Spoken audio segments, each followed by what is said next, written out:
salaamaaleykum mbokki Sénégal salaamaaleykum mbokki amateurs yi yéen ñi nga xam ne yéenay xaar seen émission jaabal dimanche bu nekk ci waxtu wi ñu ànd ci ak sunu caméraman bu baax bi nga xam mooy Babacar Mar tey jii nag ñoo ngi fii ci Hann Marinas kër président Cheikh Tidiane Niang président des courses hippiques du Sénégal nga xamante ni ayu dimanche yi ñu génn course amul li tax course amul nag dina leer léegi ci kanam ndax président la ñu fekk si ci kër gi fas yéene cee waxtaan ak moom ñu laayante ci biir nga xamante ni li nga xam ne moom moo gaar fas yi te sonal mala yi lool nag yemul ci fas rek ndax mala yëpp la sonal waaye comme fas mooy sunu yitte di seen passion ñu fas yéene ne docteur feebar yi nga xam ne moom ñoom ñooy sonal fas yi li nga xam ne mooy feebar jukkandi te mu xaw ci jamono jii nii temb am na yeneen i feebar ndax lu ci mel ni feebaru colique mi ngi fi feebaru xeex mi ngi fi feebaru tétanos ak yeneen feebar yoo xam ne dafay sonal fas yi ñu fas yéene cee waxtaan ak ki nga xam ne mooy président CNG course hippique di El Hadj Cheikh Tidiane Niang ñëw fekk si ko tey jii fii ci këram Babacar Mar ñi nga xam ne ñi ngi toog di téléspectateurs yi di xaar émission bi dañuy dugg léegi dëgtal leen ko waaye Babacar Mar tey jii nag ki ma sañseel mooy Papika ñu gën koo xam ci Ndiaye Ka borom France tey moo ma sañseel di sama mag waaye di sama xarit. gën na Arif gën na Baye Sall waxoon na loolu nag Arif gën na mi ngi ci aras bi seex waa am na ku daanu waaye loolu ak fasa ànd Arif moo ma sàcc wax la ñëw na nag ma sàcc wax la bu Vieux Ndiaye ñëw na ki génn Arif la mooy jeeñ boobu nga xam ne Baye Sall jeeñ bi génn boo dee xool fas yi daw yëpp moo leen mag ndax am na fukki at waaye tere koo mën a daw xam nga lu tax giir ga mbokk a tax doomu Dream To la Dream To Dream Reality moo ko jur Dream Reality Lifar nos danseur moo tax askan woowu mu bokk tubarkalla muy prouvé li muy def nii am fukki at ba pare nekk ci seen biir. Seex loolu la ko di wax commencé jamono mu gën la bàyyi doo ko jot. mi ngi noonu waaye fas yi nga xam ne moo génn nag mooy ma sàcc wax la bu Vieux Ndiaye surtout Cheikh de Calaw boobu nga xam ne mooy gaynde nguraan gi. Cheikh de Calaw gaynde nguraan Serigne Nguraan maa njaate Fatim Mbaye ak maa njaate Ndumbe Mbare maama ma naan dekkal néew yi Cheikh de Calaw maamam daaj na baraak ba nëb teen moo dekkal Omar Fatim Lompul wax loo bay la Ndiaye ca nguma ngeewul léegi nag dawal nañu Arif avancement mu ñëw ci ki nga xam mooy ma sàcc wax la ki daanu nag tubarkalla zoke bi ñoo nga koy séenee moom mooy Sidi Saw waaye comme daanu na te mi ngi dox loolu mooy dara jotu ko fas nag yàgg na lii tubarkalla daanu mbaa mu daaneel zoke loolu yàgg na ci rawante waaye jàmm rek lay am xoolal l'arrivée de Juzi ba léegi ki génn tubarkalla mooy Arif moo luñu ki ko war na tubarkalla mooy Momar Dieye doomu Kéba Dieye jooju waaye dawal nañu ma sàcc wax la ci ligne bi indi nañu Rajab mu ñëw en troisième position waaye Adja Dior ñëw na nag jël na ay biriom Adja Dior ñëw na ci seen kaw Adja Dior ñëw na ci seen kaw Adja Dior dikk na ci seen kaw Adja Dior nag Samba Kula Diop moo ko moom gile Fatma ko moom Adja Dior lay kenn du bañ Samba Kula ndeysaan bu ñëwee tey lu mu am ci course mérito na ko Seex moom Adja Dior ki génn nag mooy Arif génn na deuxième position Rajab nag dikk na Rajab ñëw na ci weeru ay waay dañoo na ci weeru Rajab xanaa waaye Rajab ñëw na waaye Arif yokk na distance bi dawal nañ Mami Ngoone fële ca kaw dawal nañ Mami Ngoone ca kaw dawal nañ borom Baxdaat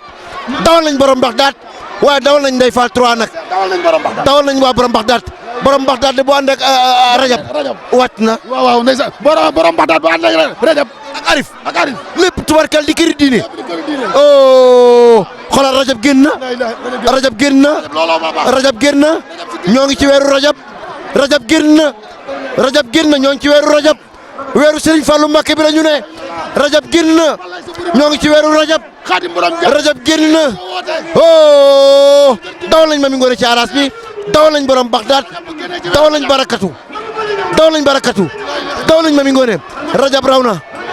raw na deuxième Rasoul troisième Mami Ngoone. salaamaaleykum mbokki Sénégal mbokki amateurs yi dikk nañu ak yéen fii ci kër président CNG course hippique di El Hadj Cheikh Tidiane Niang moom lañ toogal nii fas yéene waxtaan ak yéen ci wàllu fas waaye fas yéene waxtaan ak yéen ci wàllu CNG bi mu nangul ñu ko loolu nag ñu ngi koy sant di ko gërëm ci disponibilité bi papa ñoo ngi lay nuyu. maa ngi leen di fay. ñu ngi lay ziar bu baax. maa ngi lay delloo ziar Cheikh. papa gis nga tolluwaayu course yi fi mu toll nii. ay dimanche yu xaw a bare ngi nii. course amul ci ñi nga xamante ni xamuñu tey seetaan. di xaar seen émission jaabal dimanche bu jot ñooñu ana loolu leen di wax. xanaa di leen wax ñu muñ rek. tout à l'heure xam naa dinañ dugg ci lu ko waral amul benn problème waaye ñu muñ rek parce que comme bis bi ubbee ba léegi ñu ngi dawal ñu ngi suñu 9e journée war a dugg suñu 10e journée yaakaar naa ne ñu ngi góorgóorlu pour bégal borom fas yi mais bégal aussi amateur yi parce que suñu yëpp ñoo ko bokk. am dañu for ci weewu béy am na ci ñoo xamante ni seen wax actuellement nii du lenn lu rek feebar bi nga xam ne nii gaar na fas yi man wax naa léegi nii mala yi mu téye sax bari na du fas rek waaye comme ñun fas mooy suñu passion ci loolu rek la ñuy yem duñ dugg ci yeneen mala yi feebar bi mu ngi tudd feebar jukkandi papa ana naka nga def ak waa élevage ak ñi nga xamante ni ñoom ñoo war a saytu fas yi. waaw loolu day li ma ciy wax c'est très simple yàlla def na waa élevage ba fi ñu taxaw nii ñun saisir ñu officiellement pour ñu wax ñu affaire feebar bi man feebar bi maa ngi ko yëgee ci autorité yi ak borom fas yi nga xam ne saisir nañ ma pour wax ma ne seen fas dafa feebar mais waa élevage ba fi ñu taxaw nii man gisuma seen réaction ñu adressé benn courrier CNG ci yoon dañuy waroon envoyer benn mail pour nous mettre au courant de la situation ñu mu waxtaan ak ñoom seet yan disposition la ñu war a jël parce que CNG bi ñu duñ def dara te owuñu waa élevage yëgoo ak ñoom mais ci mbir mi daal gis naa ne daal contacté wuñu waaye yàlla def na sutura bi nga xamee ne ñu jël nañ ko mu jógee ci autorité yi ñu jël suñu ay dispositions yëpp li mu laaj au borom fas yi d'urgence en réunion ñoom ñëpp ñu ñëw ñu wax leen li nga xam ne moo am mais bañ nañ koy wax sax fekk na ñoom ñoo ñu ko gën a xam parce que seen fas yaa ngi feebar. feebar bi nag dara lu mooy jukkunde bu ànd ak grippe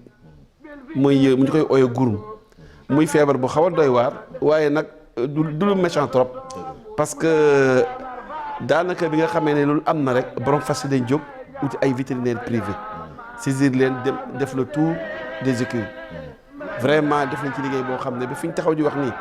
démb rek dem naa inspection au niveau de Niaga ak Sangalkam fas yëpp war nañ ñu ngi am na sax ñoo ci commencé jaar ce qui veut dire que affaire bi selu woon trop ñun nag bu lu mel ni amee xam nga lii du tey rek dañ la fi am feebar bi mos na fi jaar en 2009 ba ñu yeew fas yëpp boobu c'était beaucoup plus sévère parce que xamuñu ko woon waaye bii fi mu nekk nii gars yi vraiment jël nañ ci disposition yoo xam ne kontaan naa trop au passage may féliciter borom fas yi di leen remercier ci seen farlu parce que lépp loo xam ne war na ci soins yu fas yi def nañ ko ba ma demee démb def tournée dem ci dans la zone xool naa fas yi ma gis yëpp ñëpp wér nañu ñu ngi lekk seen ration ñu ngi leen di war man laaj leen ñu ne ñoom sax commencé nañu jaabal xam nga nag fas bu ne bañ naa ñu ngi koy jaabal kooku dara newu ci jot waaw vraiment nag feebar bu amee ay da ngay jël sa disposition ay disposition préventive pour affaire bi bañ a law wala bañ a egg foofu warut a egg mais fi mu ne nii man mi nga xam ne man la yàlla dénk course yi ma di ko doxal sama xel dal na parce que xam naa ne fas yi daanaka yëpp yor nañ ba ñi ngi entraîné te loolu lañ soxla woon taxaw bi ñu taxawoon nag ñun CNG taxaw ñu woon pour suñu sago parce que kii di président de la République son excellence monsieur Macky Sall mettre nañu dans de très bonnes dispositions moom monsieur Matar Ba le ministre des sports lépp lu war ci course yi ñu ci jàppale dul ci seen loxo wax dëgg yàlla on a rien à se plaindre kon nag doo affiche fas yi di ko dawal intérêt CNG bi la ak suñu rôle bu ñu war a jouer pleinement kon ñun daal boo gisee ñu taxaw ci nii sax dafa nekk ni feebar bi bu amee yoon daf ñu wax nañu toog pendant 21 jours observer benn trêve pour bàyyi fas yi bañ a di daje parce que daje bi day indi ay wàllaate looloo taxoon ñu daal di ne ba nag comme noonu am na te fas yi bu ñemee course ñu dajee nañ ko éviter yoon nag moo ñu mayoon ñu taxaw lu mat 21 jours au minimum pour observer xool ndax lii dina dem kanamam déet waaye amaguñ 21 jours sax mais gis na constaté naa ne fas yi wér nañ wéeru fas nag du dara lu may borom fas yaa ngi jaabal te borom fas yi bëgg nañu fas yi bëgg seen bëgg fas yi bëgg boo xam ne duñ jël fas mu di ko dawal ci ay conditions yoo xam ne wérut kon koo dem fekk étiré mu dem ay mbàjjam di war di dem traitement ñaan day jaabali fas yi wér nañu loolu ñu ngi koy rafetlu di ci sant aussi yàlla parce que lii yëpp mbiru yàlla rek la waaye encore une fois de plus maa ngi lay seedeel ne lépp loo xam ne war na ci course yi CNG bi jël disposition yi pour def ko parce que ñun dañu am compte rendu bu ñuy def tous les mois à l'État dañu teg benn comité de surveillance boo xam ne mooy suivre actuellement suñu action bokkul la lañ fi daan def bu njëkk dañu daan dawal dugg ko génn gi yooyu amatu fi même li ñuy jox dafa am ñoo xam ne ñu ngi taxaw di ñu contrôler di ko gérer di ñu laaj naka lañ ko doxalee xam nga foofu moom dara amul fa lu may yoon rek la ñu mën def mënuñ def leneen lu may loolu parce que lu ci ruus rek egg ci ñoom te bu eggee ci ñoom rek egg ci borom réew mi te borom réew mi dafa am confiance ci ñun ñu doy ko mu dénk ñu lii ba pare du na ministre am nañu jàppale ministre bi engagé à nos côtés lépp lu ci war ñun ñu koy defal kon nag ñun suñu rôle léegi mooy gérer lii mu tegu ci yoon ba wax dëgg yàlla ñëpp jëriñu ci boobu yëma ne ñëpp jëriñu ci mooy borom fas yi ak tous les acteurs de la filière d'ailleurs ak y compris les amateurs lu ñu mën def pour bégal leen ubbi course yi nu mu gën a teelee danañ ko def incha allah loolu moo tax bi ñemee réunion comité directeur waa bureau bi biñ concerté woo ñu trouvé ne war nañ mun ubbi course yi au plus tard le 5 mai le 5 mai nag bi ñu ko ubbee incha allah ñu delluwaat ca lañ ñëwoon te danañ fexe sax si ouverture ba ñu def benn grand prix boo xam ne borom fas yi lépp lu ñu perdre loolu danañ ko rattrapé dinaa la wax ne aussi benn affaire man léegi dootuma borom fas parce que man la neex comme dañ ma nommé jiital ñëpp yoratuma amu fas course samay doom nag ak samay jarbaat nañ dawal ni ñuy dawal nag ñoom amuñu benn faveur au niveau du comité ils sont traités au même titre que tout le monde man du ma favoriser kenn ku ci foté ñu sanctionné la ku sa jokkee juum ñu dàq sa kaw. Gis nañu ko loolu. Bon loolu nag ñu def ñun dañ koy def dans le souci de la transparence parce que ñun loolu la ñu fi tegee man teguñu fi ma faral kenn du ma ko def yoon rek lay atte te d'ailleurs toutes les décisions sont prises par le commissaire général moo tax bu jëlee une décision may ni ko au niveau de la commission juridique duñ dindi dara ci li commissaire bi wax xanaa leen lay intervenir ñu bind ma lettre wala commission bi dajee na ma président yoo lañ seet si lii lay commissaire bi décidé mais dañ bëggoon nga baal ñee wala lii ma jël sama décision d'autorité ne bon nag nañ leen jéggal. bañ fas yi wala nit seen biir moo tax nga doxal noonu ko doxale dëgg la arrêté lenn ci ay ñaari dimanche wala ñett pour que fas yi mën a delluwaat ci seen état de bonne santé pour que ñu mën a reprendre at ci jàmm. tout à fait ko loolu kontaan nañ ci tey ñu ngi koy rafetlu bu baax li ma bëggoon a xamal rek papa mooy ndax bu fas yi dikkaatee du changer calendrier bi ndax suñu jumu date woon nga grand prix chef de l'état ndax du ci changer dara du ci yàq dara. bu ñu seetee ne war nañ ko changer rek danañ leen oo waxtaan ci ak yéen waaye li wóor mooy benn affaire man du ma jël benn décision boo xam ne consulté wu ma suma ministre de tutelle muy Matar Ba luñ ciy def jëm si grand prix chef de l'état parce que bésu borom réew mi la muy bés boo xam ne ñun dañ ko fonk Sénégal yi fonk ko ñaari at yëpp ñu koy dawalee Fatick mu avec vraiment un succès total kon nag buñ ci amee benn décision bu ñu war a jël wala ñu war a soppi damay dem toog ak ministre bi nga xam ne moo ñu fi teg di suñ kilifa waxtaan ci ak moom laaj ci xalaatam lu ma ca wax rek loolu laay dox incha allah waaye man xam naa du ma wax dara loo xam ne day gaañ borom fas wala day gaañ fas loolu mënut a nekk parce que moom loolu taxu ko jóg li ko tax a jóg mooy accompagner ñu dans jël ay dispositions yu wóor jël finance jox ñu subvention kon nag ñun mënuñ rek lu may wuy si ndigal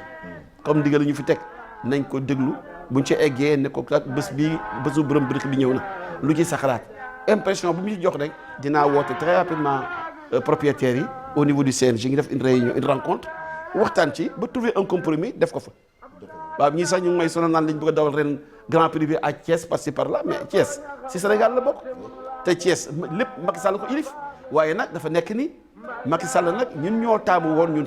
Tirfis yi dem Fatick dawalee ko fa parce que Macky Sall daf ñu teral boo xam ne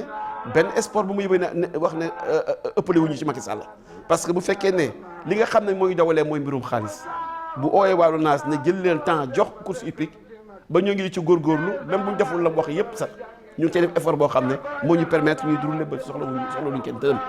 bu loolu passé suñu ministre des sports chaque année da jël une subvention jox ñu président jël subvention jox ñu pour grand prix dama yaakaar ne loolu ku koy defal wax dëgg yàlla mettre na dans de très bonnes dispositions même dimanche yi ñuy tëb nii dawaluñ ko le CNG en a pris bonne note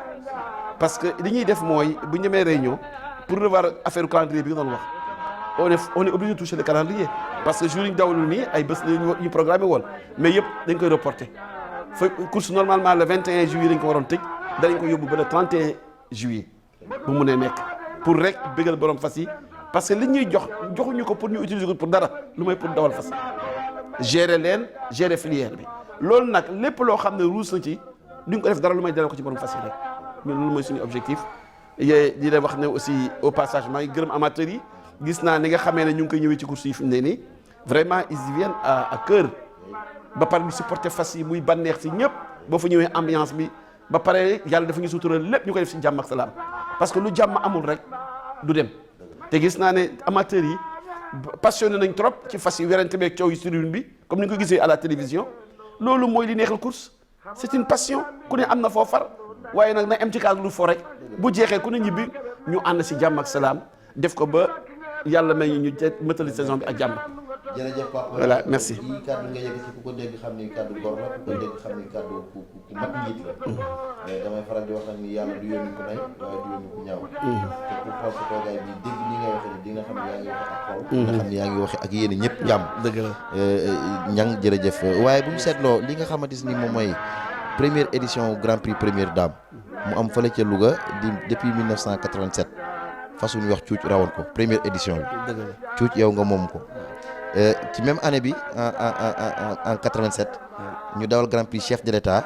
façon ñu wax Mame Ilo raw ko deuxième bi di xaar yàlla troisième cuuc rawat jël troisième ma bëggoon xam papa yow lii nii loo bëgg la wala danga ko doon. waaw ñaar yëpp am na ci. dama ko doon ba pare bëgg ko. parce que li tax ma doon ko man Ñoxor Ñang mooy suma maam. Ñoxor Ñang mu nga jóge woon Diourbel waa Bawol la fa la jóge woon dem waa Saalum fat ko mu samp fa këram jël fa yi ci bëri yoo xam ne sama nopp ay sama ñu ay maam ak ñooñu ba def samp fa ba am fa doole mu nga nekkee samp nag booru Sokone jëm booru Kaolack Ndangaan foofu daal ak Passy ak Diourbel foofu daal mooy fiefu Ñoxor suñu maam yi ba léegi suñu origine daal boo fa demee suñu àll bi yooyu yëpp presque lépp suñu famille ñoo ko moom waaye nag yooyu ay affaire la yoo xam ne affaire yu cosaan la li am solo léegi mooy liggéey jëriñu ñàkk jëriñu loolu laa gëm man te si biir loolu la ñuy dox sañ tàggate suñu njaboot yëpp waaw mais affaire jur gi comme ni ko waxee Ñoxor dafa amoon fukki fas ak ñaar bu daan génn moom la daan war ñoo ko daan escorté mu ku bëri woon fu oto jaar rek mu jaar fa ak tànk fas yi effacé ko pour wane ne moom fii moo fay doxal njàmbaar waaw loolu yëpp nag waaw te it jàpp na ñoom Maba Jaxu ci xeex yeeg yooyu yëpp dugg na ci dugal na ci loxoom kon loolu doon la waaw léegi nag loolu moo tax comme fas ko amoon mu buug ko léegi wanag moom boo fa duggee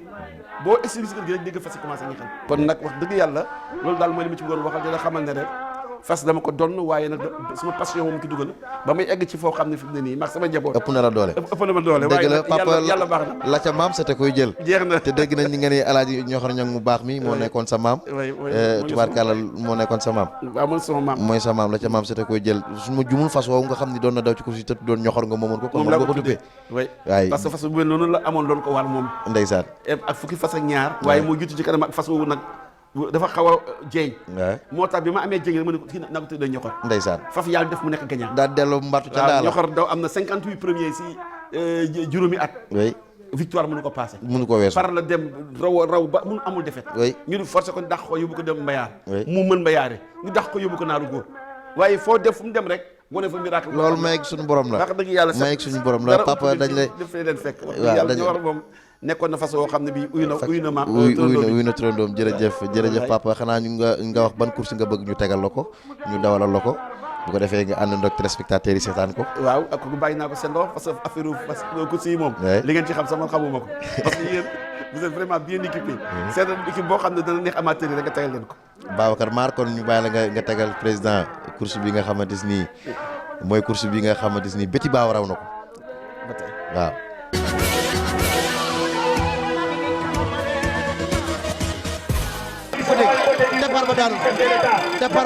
départ ba daanu na waaye ki ma seen Béti Baaw la rafet njort Béti Baaw génn na duma yéen ñëw na waaye rafet njort ñëw na nag duma yéen rafet ak Béti Baaw tubaarkàlla jàllawaat nañ Béti Baaw duma yéen dem na waaye rafet njort mi ngi ci aras bi ànd ak nga xam ni moom mooy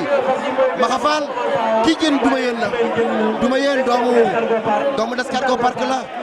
doomu Descargo Park tabarkalla Nozal Park ko jur waaye deuxième position Petit Bao deuxième position tabarkalla rafet jot quatrième position Maxa ñëw na nag Maxa dafa mel ni daf leen bëgg a tegal classe bi Maxa pousse na leen Pape ñi ngi leen jóge bu mag la léegi rafet jot tabarkalla ak Maxa ñoom ñaar doon nañ benn fas rafet njort doon nañ benn fas rafet njort Maxa doon nañ benn fas waaye deuxième peloton bi maar ki nga xam ne tubaarkàlla mooy Faydu moom moo ko jiitee ma nga ca ànd ak very good ànd ca ak Miroir ànd ca ak Trève waaye tubaarkàlla ki nga xam mooy rafet njort ak very good ak ki nga xam mooy dal duma yéen ñoo na ci kanam rafet njort ñëw na nag léegi rafet njort ñëw na d'office ñoo ngi kàbbar jàkkaarloo ñun bu ñu ñëwee dañuy dellu ñoo ngi kàbbar jàkkaarloo ñun bu ñu ñëwee dañuy dellu waaye rafet njort génn ànd nag duma yéen Petit Bao soriwul waaye Maxa Fall ngoog ca aras ba Maxaan ca aras ba Pam ñi nga koy puus Maxaan ca aras ba Pam ñi nga koy puus waaye dawal na ki nga xam ne tubaarkàlla mooy Miroir moo ànd ak Faydu ñoom dañoo xaw a sori fas yi nag dañoo xaw a sori fas yi dawal nañu Maxa waaye Petit Bao troisième position Maxa quatrième position very good moo ba léegi ki génn mooy duma yéen dawal nañu ki nga xam ne mooy Petit Bao Petit Bao avancé na Petit Bao avancé na waaye Maxa ñëw na Petit avancé na Petit Bao génn na ànd ak duma yéen waaye Maxa Fall troisième position laay la laa Maxa ak Petit Bao ànd nan oh Petit Bao Maxa ak duma yéen kii doomu Descargo Park la kii doomu Soleil de Minuit la waaye Maxa troisième position doomu Selfinias Bey la Jama Cissé la yaayam tudd waaye Maxa ñëw na nag Maxa dikk na Maxa ñëw na troisième position mi ngi uti ki nga xam mooy duma yéen waaye duma yéen laay la laa oh ki génn mooy Petit Bao doomu Soleil de Minuit la waaye ci 200 mètres la course bi nekk ci 200 mètres la course bi nekk diggante Petit Bao ak Maxa Fall Petit Bao ñoo ngi door Maxa Fall ñoo ngi door Petit Bao raw na deuxième Maxa Fall troisième Faydu quatrième duma yéen cinquième rafet njot sixième Miroir. jërëjëf papa course baa ngi noonu nga gis Petit Bao tubarkàlla rentrée boobu nga xam ne def si na ko te bi mu ñëwee daal di raw première mu neex lool ci xol ndax ku sañoon nag wax dëgg yàlla li ñuy wax naan biteel la mu def rek la saaj bee xeeñ nag dëgg la waa papa ma laaj la ban fas moo la gën a impressionné ci fas yi ma gën a yor waaw gannaaw bi nga waxee ñoxor moo la dugal ci sa maam ñoxor moo la dugal ci course waaye fas yi nga jot a am yow te jënd leen ci sa xaalisu bopp ban fas moo la ci gën a neex wala bokk ban raw moo la gën a neex ci raw yi fas bi ma gën a neex si fas yi ma yor yëpp mooy cuuj 2 dama jënd benn fas bi ne ko cuuj 1 at mi de mu daanu cuuj 1 bi moo nekkoon du mbéggee waaw déedéet bokkul après ba ma ko waxee ñu digal ma ne ma am na góor gu nekk Thiès ku ñuy wax Youssou Gueye am na fas bu baax boo xam ne bi demal nga seet ko yaakaar naa boo gisee comme ça cuuj 1 daanu na ragal naa boo demee di nga ko mun jël ma dem gis waxtaan ak moom mu ne ma temps rek ma ne ko d'accord naa je discute pas le prix ndeysaan daal di ko jël ngir passion bu ma ci am ndax bëgg-bëgg waaye fas yu mu dikkee lépp lu ma ko defoon ak xër fas yu fay na ma ko parce que cuuj de li mu raw ci fii ci Sénégal parce que maa ngi ko jënd en 82 daw na ba 90 91 lañ ko doon taxawal muy fukki atu course yoo xam ne te jigéen la dafa daw ba saison mais at mu ne rek mu rawloo ñu loo xam ne lii buñ la ko waxee wala nga xool palmarès bi da ngay yéemu sa borom. dëgg la grand prix chef d'état bu ma ko mës a dawal mës na génn ki 3 premiers yi. dëgg la am na boo xam ne sax moo ko waroon daw. dëgg la waaye li tax ma te ko dama ko di dawal muy raw xam nga rek boo nekkee gan ci yëf yi may dawal rek fu affiche ma dawal. Daara Louga fu dawal affiche ma dawal. bàyyiwu ma woon xel ca poids ba. ñu dem ba fas wi di yóbbu 56 kilos ci fasu jigéen dal di bloc lu yàgg continuer di raw. Babacar Mar yaa ngi dégg loolu. ma ne comme loolu am na ci. te fas wi wax dëgg yàlla bloc na fi mu ne nii. gaa yëpp daal di ma oo nag ne ma Cheikh yeewal fas wi nag sonoon na. bàyyi ko mu noppal ma ne man de xam nga gan laa ci yëf yi nag. te daw chaque dimanche mu raw rek daf may neex du sax xaalis ma ci wut. boobu temps course du fay dara. dëgg la boobu temps prix yi 150 000 la. waaw 150 000 rek ngay la ñu naan affiche boo rawee moom ngay am. grand prix yi 300 000 ñun nag yàlla dafa nañu sutura ak ndimbalu président Macky Sall ak Matar Ba li nga xam ne mooy suñu kilifa yu porté nañ course yi prix yi ba 1,6 million francs xam nga loolu du caaxaan. ku jógee ay 150 ki 300 000 ñëw ba 1,6 million ku ne course yokkuñu prix yi la nga wax xamuloo ko wala boog fekkee woo loolu. da nga fee gëj. waaw da nga fee gëj waaye wax dëgg yàlla. waaye ñi fi newoon démb nekk fi tey moom xam nañ ne course yokku nañ ba 300 000. grand prix 300 000 ñaan daw. léegi ñun CNG ñu def course ordinaire. prix 1,6 million. dama ne yokk nañ prix yi. yokk nañ ko catégorie bi ci gën a faible. am na 1,1 million francs par dimanche mooy 2 ans yi ñuy tàggat. waaw fas yi jàng daw. waaw te it chaque dimanche yu dawal leen amul tëbal bi amul bële ku ci dawul rek ministère de l'élevage moo may autorisation nga daw. mais su dul loolu tous les dimanches dañ koy affiche di ko fay. à chaque année nag dañ def bilan wu suñu dépenses yi. ak la ñuy effectué yëpp en relation avec le comité de surveillance bi nga xam ne moo yor contrôle gestion bi fi mu ne nii CNG. amul benn problème on va vous informer li nga xam ne jël nañ ko alloué ko au prix ak ñaata lañ fay borom fas yi ci at mi. te yooyu jéego yëpp yooyu papa yaa ngi ci ànd ak ministre bi ak ànd ci ak président. man du ma def dara loo xam ne ministre bi yow ko wala autorités yi d'accord ci. parce que man ñoo ma fi teg fi ma xool rek lay xool. très bien man c'est utuma leneen. te it li may loolu yëpp li ma ci jublu mooy jàmm rek laa bëgg. course yi jàmm laa ci bëgg. soxlawu ma histoire soxlawu ma coow. même bu ma jàppee bay sanctionné sax bu ñëpp bindee ñaan rek. nga bàyyi ma bàyyi. nga bàyyi ngir baax ma yedd ko bàyyi ne ko bu mu amati. ba ci jockey yi barki démb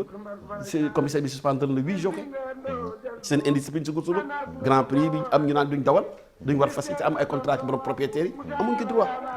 bañ ma ooyee ma wàcce ma xolle ma yeen dimbali leen li ngeen war parce que autorité yaa ngi ci kaw. te journée bi bu am solo la pour ñoom.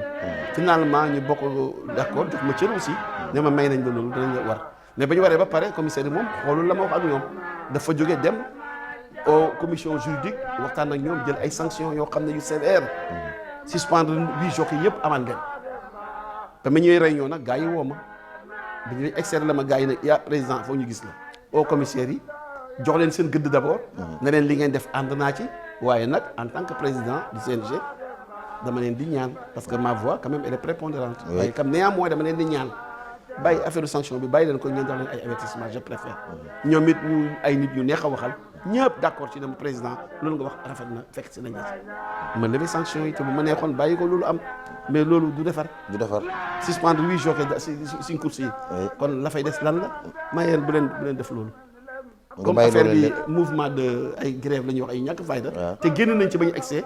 fekk yéen génn nañ ci li ngeen di rek bàyyi noonu mu jeex. ndeysaan yaa ngi ko bàyyi loolu rek yëpp si biir defar la. waaye ñu dégg ci say kaddu nga wootee ni woo naa ñëpp tàllal naa ñëpp loxo ñëw leen ñu àndandoo liggéeyandoo waaye ba pare nag yemoo ca waaye ngay ñaanal képp koo xam ne day propriétaire la te mu am fas rek nga koy ñaanal première. waaw loolu mënu ma ko ñàkk ñaanal xam nga li tax. man maa njabootee ñëpp. te gis nga dimanche bu fas di daw ba daw xel yu neex. te ndax bëgg bi ma bëgg fas. su ma xoolee comme par exemple dama jël le cas de Dalinko. dama xool fas wi muy daw ak facilité boo xam ne ak finesse. di daw def victoire yoo xam ne yi dama bég fu ma toog. te pourtant moom ak sama doom ñooy rawante. waaye man xooluma loolu man li may xool fas wi lay xool ak valeur am. muy daw yoo xam ne yéen ma di ñaanal borom aussi. yàlla na ko ci yàlla may ndam lu rëy rëy bu ko bett. amiin amiin te yàlla mun na ko def parce que fas wi am na yooyu xel. forme boobu ngi ci moom. bon te it moom am suma kóllëre la parce que am na fas tuddee ma ko. da ko juddile ba pare ne kii tudd naa ko président Cheikh. muy teraanga bu rëy bu ma neex. loolu moom suma diggante ak moom la. yàlla mi am fay nag yàlla na ko yàlla fay. loolu yëpp may gërëm au passage El Hadj Iba Bawo ak njabootam. si kóllëre googu nga xam ne day samp suñu diggante. di ñaan yàlla na ko yàlla dollee may ay gagnant. parce que fasam bii mu am muy Dalinkoor. fas la boo xam ne am nañ ci yaakaar trop Sénégal. fas yi moo ko jënd moo ko moom dëgg la. mais fasu ñëpp la. bu fas woo xam ne bu rawee ñëpp bëgg. te ne muy rawee dafa rafet. waaye nit ku yëbul ñaan ko jàmm parce que fas bu baaxee ñëpp la baaxal. xam naa ñi xamul tey seetaan tey dégg may wax papa jël turu président bi teg ne. dinañ jaaxle. waaye papa gi dafa war a mën a nekk ndax dafay sama wëllëre baay. ba pare di sama baay. loolu yàgg na di sama xarit nag lool. loolu yàgg na doon koo xamante ni tubaarkàlla ndey ji seex la njaaxaanaay rek la tëddee. dëgg la ni mu yilife course bi ni nga xamante ni noonu la yore nit ñi noonu la jaboote. kenn xàmmewul ay doomi boppam ak doom yi nga xam ni ñoom la jural boppam. ndax ñëpp daf leen jël rek wuuf leen di leen tettee teg leen ci yoon woo xam ni ku ci jaar di nga gis résultat bu baax. waaye papa foofu rek lay teg sama kàddu di laaj ñi nga xam ne ñoom ñoo fi nekkoon démb ku ci mel ni ñoom Amar Samb Weñ ñoom Ibrahima Samb waaw Alaaji Ndiaye waaw ñoom Alaaji Ndiaye sama papa ak ñu mel ni ñoom te yoroon nekkoon ci course tey jii bi ñu dëddoo am na ci ñoo xam ne génn nañ àdduna waaye am na ci ñoo xam ne mag moo leen téye ba ñëwatuñ ci course te gis ñu lenn lu ñu réaliser loo xamante ni buñ ci tegee bët dina ni ñii de ñi fi nekkoon dem ñoo ko fi def yow ndax yow yaa ngi bàyyi loolu xel maa ngi koy bàyyi xel bu baax te saa yi may dawal suma xel gi ci ñoom fu ma toll aussi maa ngi leen di nemmeeku la ne ma jóg parce que le président sortant Pape Alassane Diop duñ toog at mu jot moom la ñu ubbee course yi journée teg ci encore sa papa Alaaji Ndiaye ak ñoom Njaga suma ay wëllëre lañu suma xarit lañ ndeysaan dama naan dégg fi dem ba Tiwaawoon yenn lu jël leen ñu toog ak seen waa kër muy bànneex pour ñun ñëpp ñoom ñu am fas koo xam ne gagnant boo xam ne hors pair ñu koy ooy Thomas Sankara dëgg la raw na fu ne yàlla jox ma benn fas bu ñu ooy cuub jë ñoom ñaar ñuy rawante bu kii dimanche kii raw dimanche ba kii raw muy bànneex mais mënoo gis si ñun ñaar benn coow wala benn histoire boo xam ne bii fas yi créé nañ loolu parce que mënu woon nekk dañ jël fas yi teg leen fële xool suñu kóllëre ak jàmm ci ñu nekkee muy bànneex si njaboot gi yëpp kon nag loolu nekk na loo xam ne lu ma rafetlu ba Alaaji Ndiaye doomam bi mu koy mayee man la ko bàyyee de may sa kuréel teraanga mënu ko passé mënu ko weesu kon nag kooku warul am benn fas ba may mën a damay rawanteeg moom mënta ne bu rawee dimanche bi ñu fête ko ñun ñëpp bu dimanche bi bu ñëwee tuddee raw ñu fête ko ñun ñëpp muy bànneex si famille bi te course loolu lañ ko doon doyee doxal jàmm ci diggante nit ñi rek ma koy rafetlu di ko gërëm nuyu au passage mook sa papa yëpp Njaga di leen ko wax ne leen fu ma toll suma xel ak suma xol a ngi ci ñoom parce que yàlla dañu ànd tey ba yàlla tax kon nag loolu ay wax wala ay caaxaan du ko dindi waaw ma leen wax ne leen mag la ñu waaye nag bu dimanche nañu raam lank ñëw ci course bu ñëwee ñu toog leen à la loge ñu seetaan seen xel dellu ci waat ci course dëgg la papa ci kàddu yooyu rek la ñuy teg suñu tànk comme El Hadj Iba Collé Bao dafay sa wëllëre di sa xarit jël façon nga xam mooy dalinkoor bëgg ni koor bañ ni koor comme ni nga ko waxee léegi nii dañ lay tegal course dalinkoor yow tamit nga seetaanaat ko bu ko defee ñu ñëw waxtaan ak ñi nga xam ñooy téléspectateurs yi merci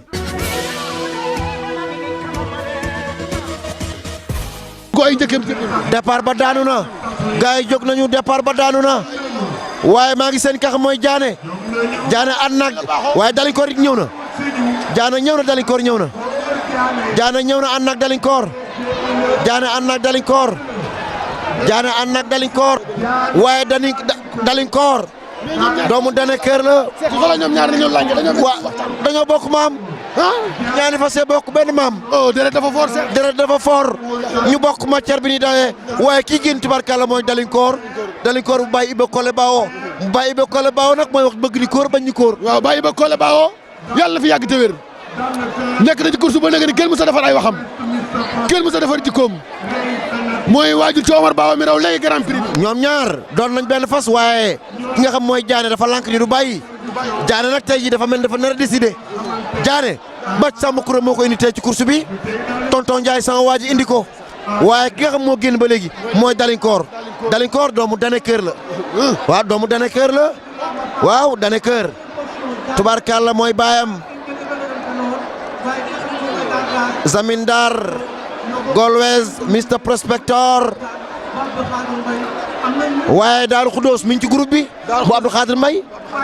xoolal macha allah bu njàmbe jeey mi ngi noonu di luñu maa ngi seen dardas xoolal dardas mi ngi noonu képp na waaye ki nga xam ne xoolal Maxa Fall papa ñu ngi jël ay biir noom kenn lu Mara sama waa ji